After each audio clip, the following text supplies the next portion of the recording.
제가 14년 동안 음악학원업에 있다가 이제 보험업으로 이직을 했잖아요. 근데 일하면서 보니까 이 학원 운영과 보험업이 좀 비슷한 부분들이 많이 있더라고요. 학원을 운영할 때 사실 가장 중요한 부분이 관리거든요. 학부모 관리와 원생 관리가 굉장히 중요한데 보험도 마찬가지더라고요. 예를 들면 저는 학부모 관리를 어떤 방식으로 했냐면 일정 기간을 정해둬요.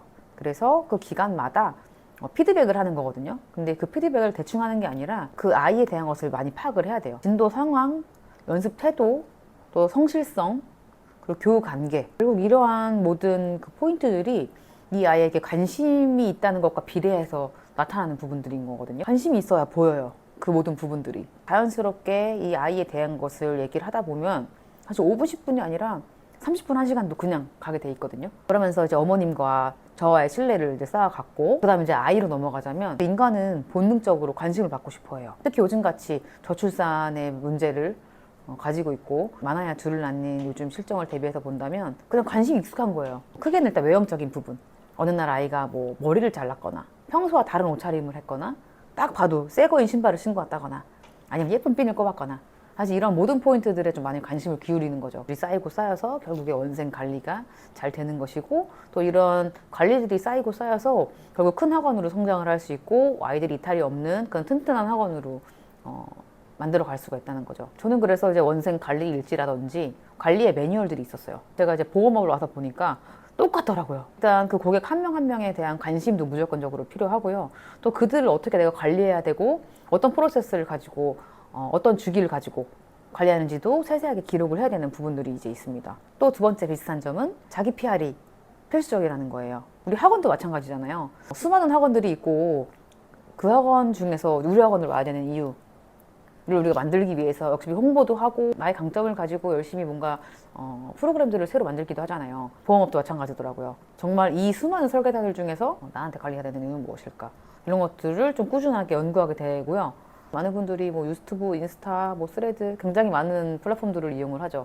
저 역시도 마찬가지로 그렇고요. 결국엔 나를 알려야 되는 것이 첫 번째인 것 같아요. 저는 그래서 제가 학원 운영하면서 얻어왔던 그리고 제가 생각하는 저의 장점들을 가지고 제 영업에 이용을 하고 있죠. 저는 좀 오지랖이 넓은 편이거든요. 챙겨주는 걸 좀 좋아해요. 저와 인연을 맺게 된 모든 분들에게 항상 자그마한 선물을 항상 드립니다. 뭐 크진 않아요. 정말 작은 건데요. 무언가라도 드리고 오고 그리고 주기적으로 한 달에 한 번 정도는 어떻게든 안부 인사를 전하고 학원을 운영하면서 제가 얻었던 그 경험치들이 있잖아요. 그래서 그런 것들이 굉장히 많이 이제 보험업에 적용이 되는 걸 보고 그렇다면 이게 아예 생뚱맞고 정말 생소한 일이 아니겠구나. 소스가 바뀌었을 뿐이구나. 저는 그 생각이 좀 많이 들더라고요. 학원을 할 때는 제가 가진 음악적인 뭐 재능, 작업 능력들 이제 그런 것들을 가지고 제가 운영을 했다라고 하면 여기서도 마찬가지인 거예요. 소스만 달라진 거죠. 지금 여기서는 저의 이런 기본적인 능력들을 가지고 이 보험이라는 것을 통해서 제 매출을 만들어내는 거죠. 보험도 학원도 마케팅은 기본이고요. 퍼스널 브랜딩도 기본이고요. 지식적인 것도 당연히 기본적으로 필요하다 생각합니다. 사실 모두들 보험에 대한 선입견이 있잖아요. 저 역시도 마찬가지 그랬고요. 일단 저는 여기서 월세를 안 내는 게 굉장히 좋아요. 그냥 들어오는 그거 전체가 다 내 거다.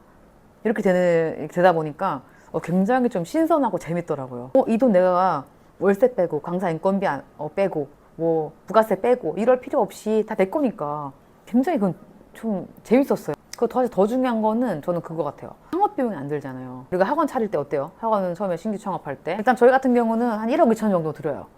뭐 인테리어, 뭐 피아노 들여오는 거, 뭐 이제 이런 뭐 기타 가구들 사실 이런 것들이 다 돈이란 말이죠. 그 큰 돈을 들였을 때 그 원금 회수할 수 있는 그런 기간들을 예측해 본단 말이에요. 그러면 사실 꽤 긴 시간이 걸리겠죠. 1억 당 투자를 했을 때. 제가 이제 보험업에 들어와 보니까 돈 하나도 안 들었죠. 일단 제 시간과 제 노력과 제 에너지만 있으면은 그냥 수입이 이렇게 들어오는 거예요. 사실 저는 그것만 하더라도 요즘같이 경기도 어렵고 자영업자들 너무 힘들다고 하는 이제 이 시국에 저에게는 큰 혜택으로 느껴졌어요. 조금 힘든 게 있어. 이거는 저한테 좀 많이 힘든 걸 수도 있거든요. 그냥 제 맘대로 자유롭게 출퇴근하고 뭐 이렇게 했던 이제 그런 때와는 다르게 회사의 규율을 지켜야 되거든요. 출근 시간이 확실하게 정해져 있죠. 9시. 아침 9시. 사실 제가 굉장한 뭐라 해야 되지? 그 새벽에 자는 인간이거든요. 새벽형 인간 아니고 새벽에 자는 인간인데 되게 힘들더라고요. 사실 지금도 많이 힘들거든요. 제가 보통 학원 할 때는 한 3, 4시에 잠들어가지고 한 11시, 12시에 일어났단 말이에요. 그리고 1시간 준비하고 출근하고, 왜냐면 그렇게 해도 충분히 시간이 여유롭고, 일단은 아이들이 늦게 오니까, 그쵸? 오후 1, 2시 돼야 오니까. 16, 17년 동안 이렇게 새벽에 일어나는 인간형으로 이제 생활을 하다가 회사에 딱 들어오니까 날 8시까지 또 와야 돼요. 교육을 들어야 되니까.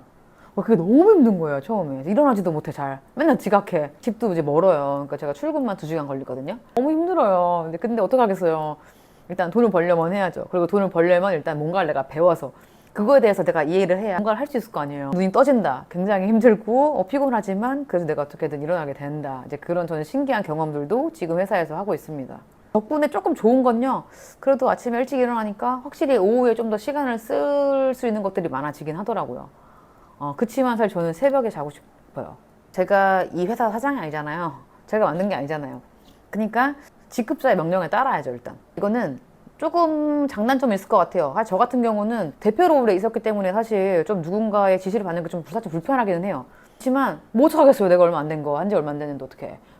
그래서 네, 일단 좀 따라야죠. 그런 거에 대해서. 규율은 당연히 지키라고 있는 거니까. 또 이제 회사이기 때문에 더더욱 더 그렇죠. 그래서 그런 거에 좀 자율성은 아무래도 자영업보다는 조금 이제 있지만 또 내가 하는 것만큼, 하는 것 이상의 충분한 그런 보수가 이제 들어오고, 그래서 보험업을 고민하시는 분들도 한번 제 영상을 보시고 궁금한 점이 있으시면 언제든 편하게 연락 주시면 될 것 같아요. 그래서 DM을 주시거나 카톡을 주시거나 전화 주셔도 괜찮아요.